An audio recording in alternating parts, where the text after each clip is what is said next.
Good morning, folks.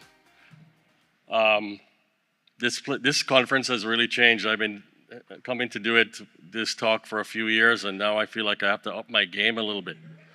The green button? Okay. You don't want to really see me or my colleagues as you get older, but the fact is that as we get older, and this Time magazine cover is from the 1980s, or the early 90s. So many of us in here are no longer boomers. In fact, some of the boomers are already out to pasture a long time. And we're talking about Generation X and even Generation Y, which are people who were born in the late 60s and the 70s. And I can see that some of you are a large number of you. I was born in 1961, so I'm a late stage boomer.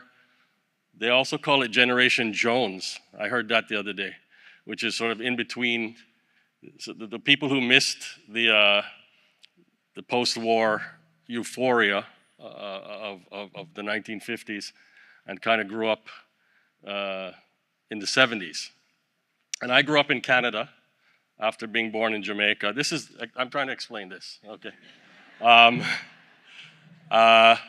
I've been in the Bahamas for almost 20 years. Now, we're all getting older. It's part of life, and we should embrace it.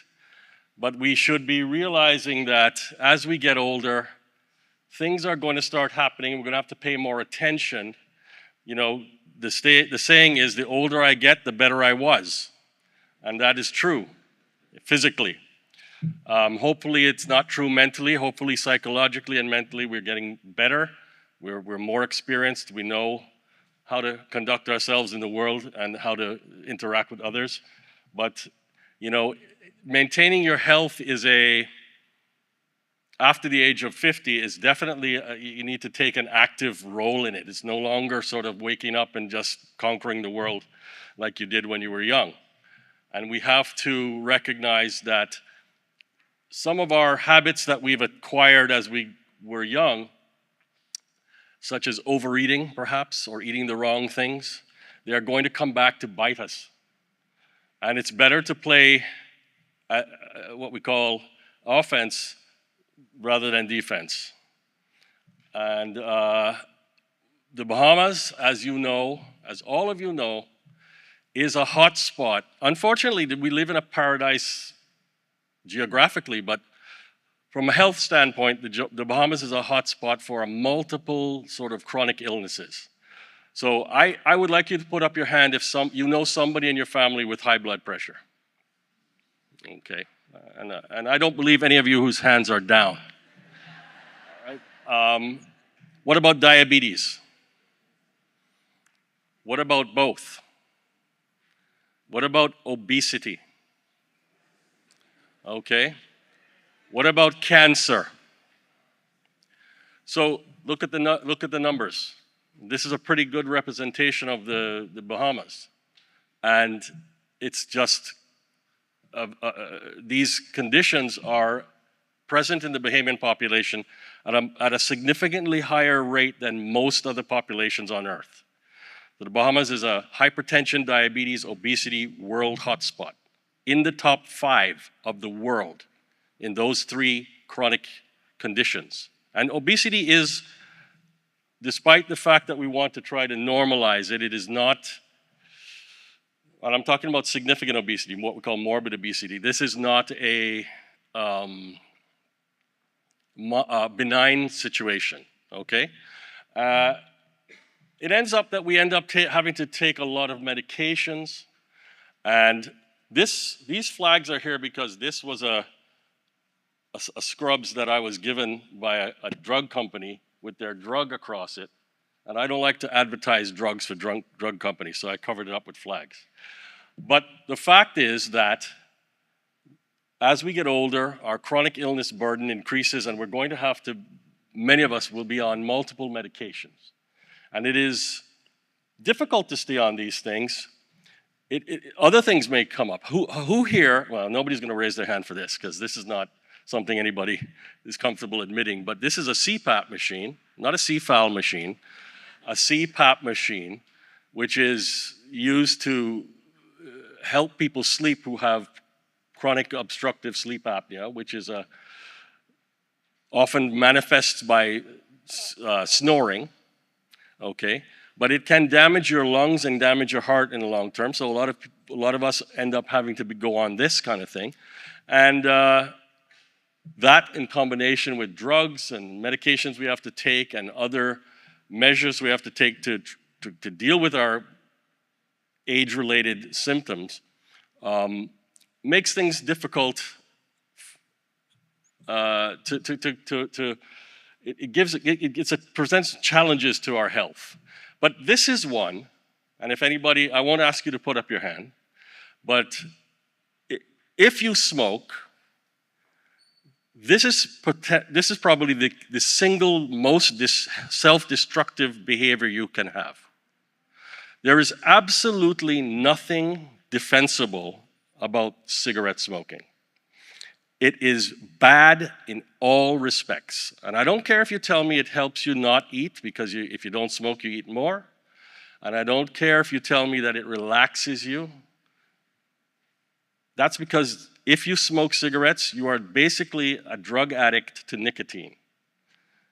But it's not the nicotine that's the worst part of it. It's the components of the smoke that damage your organs and contribute and worsen the effects of high blood pressure, diabetes, hypercholesterol conditions. So if this is a component of your daily or monthly or weekly, by the way, nobody starts smoking after the age of 50. You would not believe how many people come in, cigarette smokers, and you ask them, so how long have you been smoking? I started when I was about 40. No. Okay, I don't believe that. People start smoking in their late teens and early 20s. And nobody starts smoking in their 40s, 50s, okay? So don't try that one. But if you are a smoker, my first bit of advice is the best thing you can do for yourself is to stop smoking.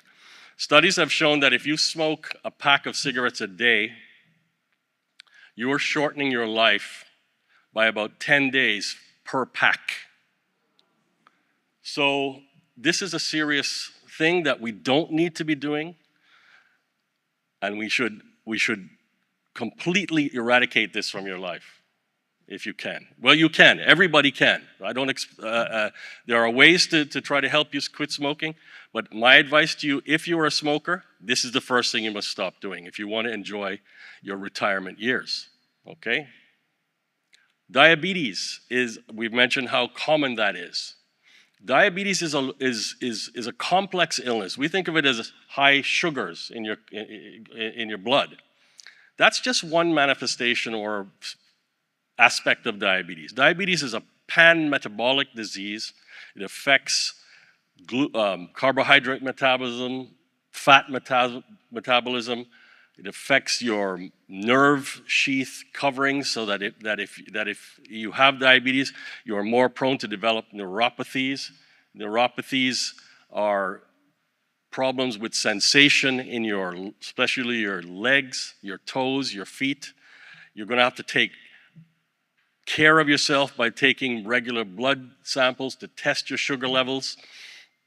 It's a big deal.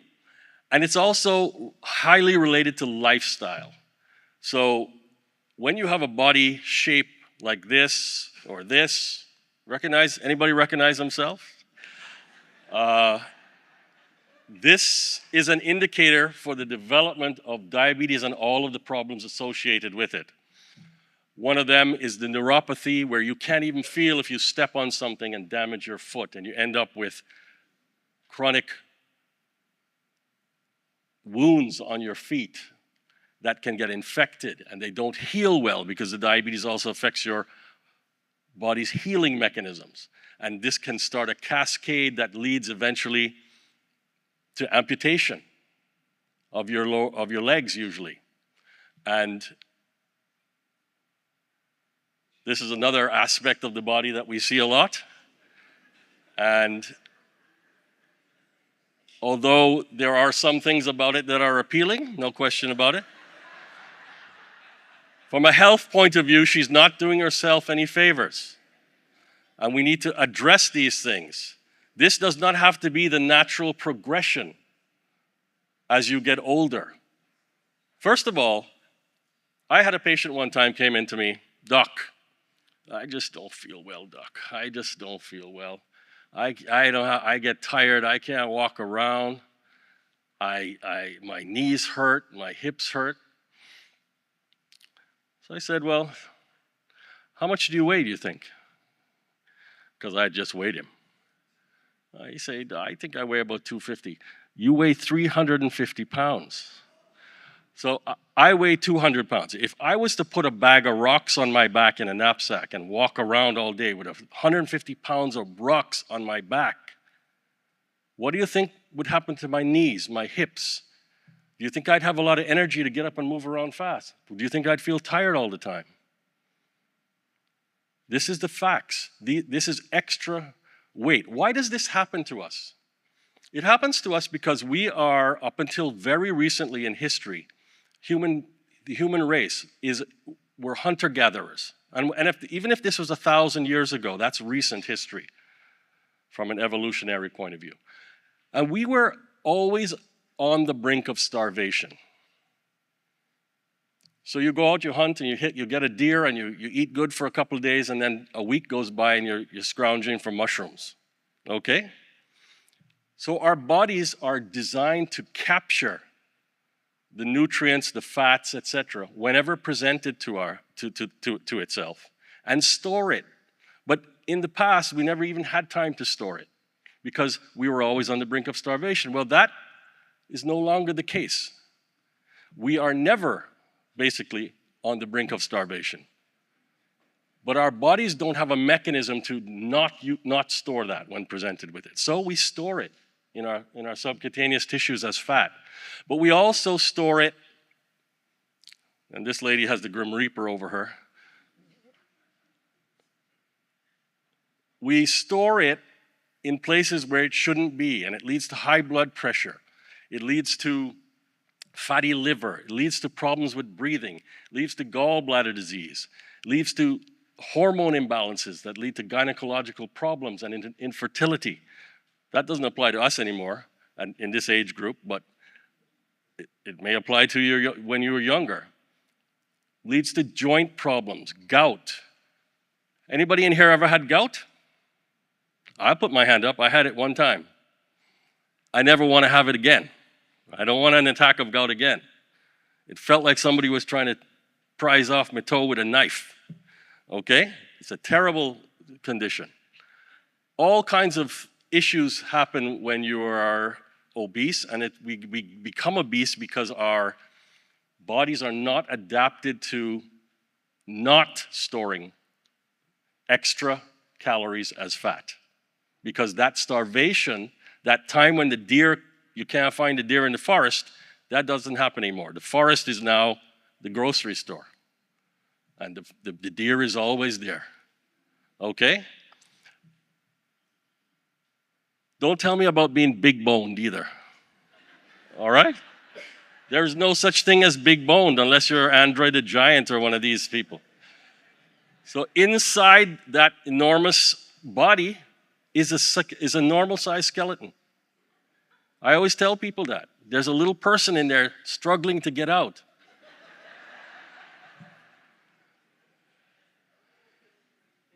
But what happens is that you have, in order to keep the fat and the extra tissue alive, you have to pump blood to it.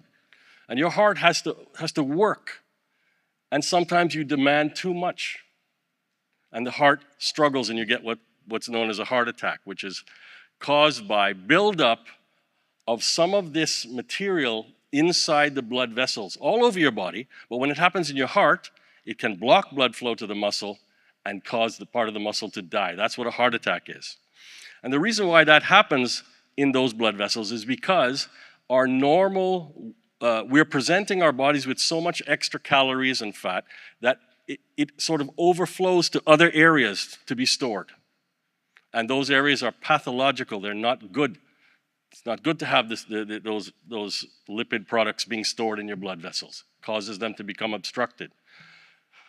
So that if it happens in your blood vessels of your brain, you'll get a stroke. If it happens or involves your kidneys, you'll get hypertension, high blood pressure, because your kidneys are very associated with your blood pressure control. And then the kidneys themselves will fail. And you get, that's another thing that we have here in a strangely huge number of people who are or have kidney failure and are on dialysis. Put up your hand if you know somebody on dialysis. See, that's nuts. If you ask that in Canada, you'll get maybe 5 people put up their hand. Okay? But the Bahamas, we have that problem, but it's all related. Are you seeing the relationship? Okay. That's the thing that we are all trying to avoid becoming. And I will confess, so that happens to me sometimes too. I mean, being a couch potato. But it is very, very bad for your health. You have to try to actively avoid it, because they say that this looks, some people find this good, and that's fine. You know, whatever floats your boat. But I don't know. All right. Joint problems, as we discussed, osteoarthritis. Some of us have had joint replacements as a result of that. These are things that happen as you get older. But you got to try. You got to try to do things that will make you healthier. And one of those is to change the way we eat. Now, again, so I have a lot of friends in Belize, and I travel to Belize a lot. And you know, Belize is a country where the government has said no fast food, no foreign fast food chains in this country. So you can't get McDonald's in Belize, you can't get Burger King, you can't get Kentucky, you can't get any of that. They have decided as a country that it's more important to keep the people healthy, or at least avoid things that they know, and we all know, are not good for you. Every once in a while is fine. But like my friend who was 350 pounds, when I interrogated him, he finally admitted that every day he goes to Kentucky for a 12-piece. 12-piece at lunch. At lunch. These foods, while tasty, they're tasty because they contain a lot of fat. Our bodies want fat because fat is the highest energy nutrient that there is, okay? You burn a gram of fat, you get 9 kilocalories. You burn a gram of protein, you get 4. You burn a gram of carbohydrates, you get 1. So fats are high energy, but we are taking in too much of it, and our bodies are storing it because we don't have a mechanism. This is something that many of us probably saw as we were growing up in school. The triangle or the pyramid of foods. And vegetables are supposed to be the base. Fruits and vegetables. And then you eat in proportion as you go up. And you notice that fats are way up at the top, meaning they are a small proportion of what you should be eating. And treats is the smallest proportion. I won't ask you to put up your hand, anybody who doesn't follow this pyramid, okay? But for health, if we can eat more fruits and, well, vegetables and fruits as a bigger percentage of our dietary intake and minimize the fats, the dairy, and some people say as adults we shouldn't be eating any dairy. Okay, certainly not cow dairy. All right, I mean, we're not cows, okay? But anyway, if you minimize it, and I'm not saying don't eat any of it, but try to understand that it should not be the majority of your diet. For example, you don't need to eat meat 3 times a day, 7 days a week. But I bet you if you look at your meals, almost every meal contains a meat product. Yeah, it tastes good. It tastes good. I'm not saying don't eat meat, because we are omnivores. Our gastrointestinal tract is designed to accommodate plant material and animal material. So I'm not saying be a vegetarian or be a vegan to be healthy. I'm saying modulate what you eat. Try to eat more of the plants versus the meat, okay? We don't need meat 7 days a week. I'm almost done. There are some excellent fruits and vegetables available in the Bahamas. For example, if I go back, I don't know if it'll go back. Yeah, I think the avocados in the Bahamas are the best. I mean, they're available almost all year because we have so many varieties. This is one of the most perfect foods there is. Provides plant-based lipids, provides protein, provides carbohydrate in a very good proportion. And we should be eating more of our stuff that we can get from our own producers. And we can be imaginative with it. This has got some chicken in it, but it's mostly vegetables. And it takes a little getting used to, but it is better for you if you cut down your fat and meat intake. But here's the thing. We are not designed to take in any other liquid other than water or the water that is in fruits and vegetables. Our body is not designed to drink sugar water. Soft drinks should be a treat, not an everyday, every meal beverage. They contain the amount of sugar in that one glass. In one glass that size of carbonated sweet drink is about 12 teaspoons of sugar. That's too much to take in, especially if you're taking it in multiple times a day. And I know many people who don't drink anything other than soda. And in fact, you present them with water, they say they don't like the taste of water. What taste of water? What ain't the taste? Water is what we are supposed to drink, or fresh fruit juices in moderation. But the human body is designed to deal with water, not this stuff. And this is a major problem. So, increase the proportion of vegetables you have, your health will be easier to manage. Your diabetes, your hypertension may actually become manageable. If you lose enough weight, you may not even have diabetes anymore.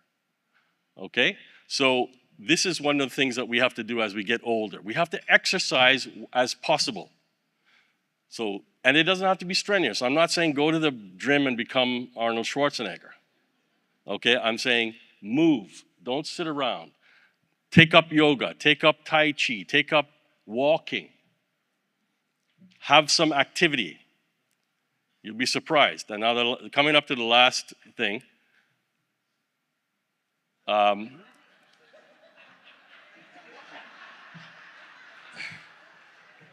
Being healthy and intimate relationships are very important to your mental health as well as to your physical health. So we have to take that into account, and it's a serious thing. There are ways to help with it, as we all know, the little blue pill, and there's another one that's a different color. But if it is something that both of the people in the relationship agree upon, then there are ways, the pharmacological ways to help if there's a problem. Okay? Usually the problem is with the man, but not always. And there is Viagra for females as well. So there are pharmacological ways to improve the intimate relationships because it's important. We shouldn't downplay it. Just because we're getting older doesn't mean that we don't think about those things. Okay? So you have to come up with a strategy.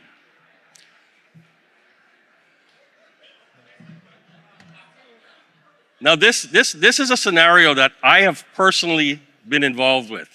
I have seen on several occasions an older gentleman come in and ask for Viagra, and his wife is standing behind going. So that's why I say it has to be something that both of people are in agreement to. Okay? But when you have a healthy relationship, it will help with your overall enjoyment of life, mental health, etc. And we should always recognize that some of these same chronic illnesses that I've been talking about can affect this aspect of life. Maybe that's why the man needs Viagra. Maybe you're so tired at the end of the day dragging around that 150-pound rock on your back that you don't have the energy to even consider it. So everything is interrelated. When you retire, doesn't mean you're out to pasture. You may want to spend a lot of time on the beach, but you may also want to volunteer or work in a part-time type of job. You may want to spend time with kids as a, well, you don't want this, okay? And I would advise on Sunday to change the underwear, okay? But you don't want to be lonely.